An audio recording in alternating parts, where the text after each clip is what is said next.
네, 팬데믹 장기화로 미국에서는 지난 2년 동안 등교 수업이 거의 이루어지지 않았습니다. 이렇게 학교를 나가지 못하는 사이 학생들의 정신 건강 문제가 심각한 사회적 문제로 떠오르자 결국 미국 정부가 특단의 조처를 내놨는데요. 글로벌 뉴스 브리핑에서 자세히 살펴보겠습니다.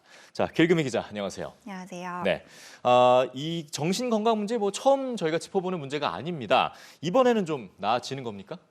네, 코로나가 장기화되면서 드러난 이 청소년들의 정신 건강 문제, 그간 여러 통계들을 통해 심각성을 파악할 수 있었죠.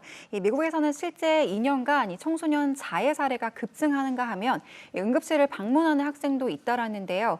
이에 바이든 행정부는 이 학생들의 정신 건강 문제를 해결하기 위해서 이 공식적인 계획안을 내놨습니다. 예. 무려 103쪽에 달하는 이 보고서에 따르면요, 우선 정부는 이 상시로 정신 건강 상태를 체크할 수 있는 이 자문 테스트 권고와 같은 이 청소년 정신 건강을 위한 7가지 주요 권장 사항들을 제시했습니다. 또 이 지원 예산도 함께 언급이 됐는데요.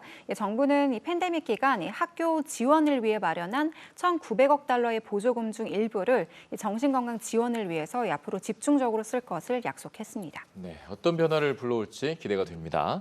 다음은 중국 얘기인데요. 촉법 소년을 비롯한 아동 범죄에 굉장히 강력하게 대처를 하는 것 같아요. 이제부터는 아이가 잘못하면 부모가 처벌을 받는다고요? 그렇습니다. 중국 전국 인민대회 법제위는 이 아동이 범죄 행위에 가담할 경우 이 보호자를 대신 처벌하게 하는 이른바 가정교육진흥법 초안이 마련됐다고 설명했습니다.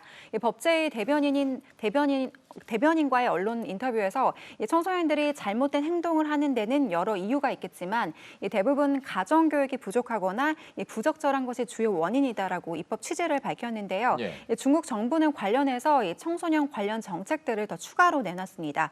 이 법안에서는 이 자녀들이 학업보다는 쉬고 놀고 운동할 수 있는 시간을 지금보다 더 늘리도록 했고요. 이 정신적 아편의 일종으로 여겨지는 이 온라인 게임 중독 문제를 해결하기 위해서 이 게임 시간을 더 제한할 것을 당부하기도 했습니다. 실제 최근 몇 달 동안 이 중국 교육부는 이 미성년자의 게임 시간을 제한해 금토일에만 이 온라인 게임을 할 수 있도록 한 바 있는데요.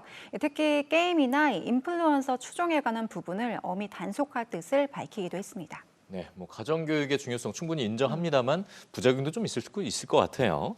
자, 영국 역시 강력한 조치를 취합니다. 스쿨존 내 차량 공회전에 앞으로 벌금을 부과하겠다. 어떤 내용입니까? 네, 영국의 센트럴 베드퍼드셔시 의회가 이 학교 앞에서 공회전하는 운전자의 벌금을 매기는 방안을 고려 중입니다.